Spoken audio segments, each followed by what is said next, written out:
So just came from the OR. Gonna go to the sim lab. It's gonna be pretty cool.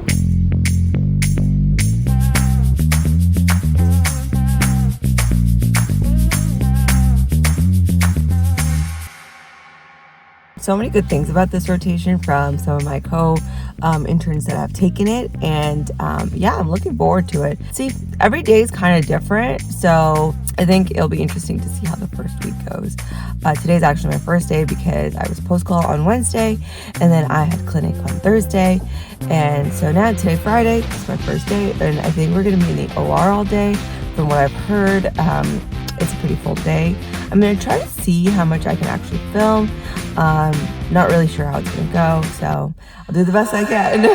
So I just basically say, look, I'm Peter O'Rourke. I'll be your preceptor for the family medicine airway management thing. We'll do some instruction, and then you'll have the opportunity to work in the operating room doing, intubations and airway management, stuff like that.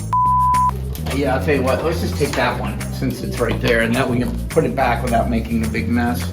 So I make a C shape over here to provide the seal, and then I use my fingers on the jawbone, lift it up so it opens up the airway, and try to create a seal as much as possible. It's a little tough for me because of my hands are just not used to the motion. And then use the bag and try to good ventilation, give good breath at a reasonable rate. You don't want to overdo it. But, remember that your hand will get tired quickly, and so you have to protect that hand. So you want to pull the face up. And then release. Yeah. What most people do wrong when they're using an ambu bag is they clamp the mask down on the face rather than pull the face up to the mask to get a good seal. This morning when we were doing the ECT, I started having to pull it up. And sometimes it's a little tough depending on how patient's anatomy and positioning and all of those things.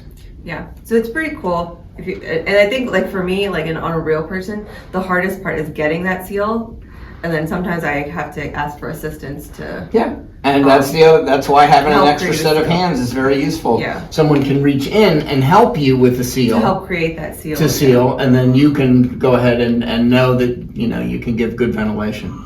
For me, I was I clearly need to work out my grip strength because it's getting real tiring. Yep.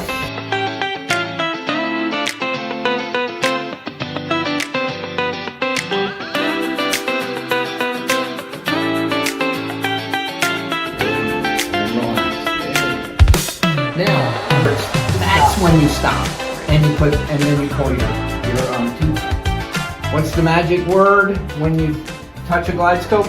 Go. No, what is it? It's a camera. Oh. It's not a laryngoscope. See, this is going to be to your advantage because you don't like to lift and pull that jaw out of your way. All you need to do is see the cords. You don't have to lift them out of the way. Keep going. See, this is your pharynx. Keep going. Go deeper around the corner. See, now you're seeing the esophagus. Keep going. So there you go. There's your uvula, right? You come around the corner. Ah, there's the arytenoids, right? You kind of wiggle your tube. Ah, look at that. It's amazing. Backhanded. We don't care how right-handed you are a left-handed intubator. And remember, this is not a strength move. This is just find the cords. Now, put the tube in there. You don't have to use the thing like a laryngoscope. All you have to do is see the cord. Very quick. Yeah, clearly I need to work out because literally I don't have the upper body strength to do this. So now this would go right down the esophagus, gotcha. Right? So you want to work with your vision a little bit to get a little better picture. A little extension for this guy seems to me.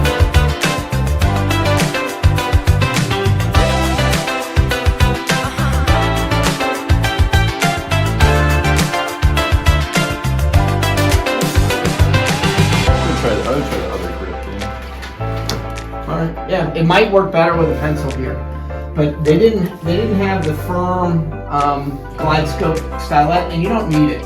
So for this guy, the pencil. A lot easier with the pencil. Yeah, and so you know what? That's a really good reason to have both in your armament. Take a good firm stylet and you put it right to the edge of your bars, so it doesn't come out, and then you fold your stylet over backwards so it doesn't get in your way. You can now do this with your LMA.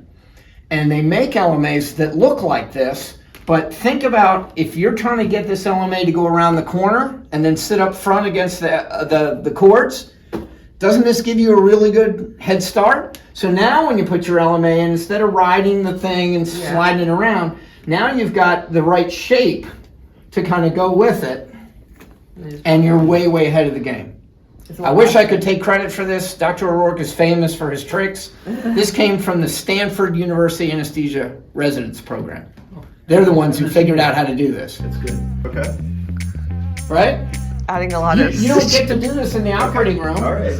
Or, all right, you're a field medic. Yeah. Or you're your future wife, and you're out there in Afghanistan, and you got to put a tube in this guy on the ground. You don't have a stretcher. All right. I now see the appeal for the king. Makes sense. That's one way. Good job. This is the way most people. Okay, I have seen this before. Actually. I like the sitting kind of sideways thing. I'd never really seen anybody do that before, but this is the way most people do it.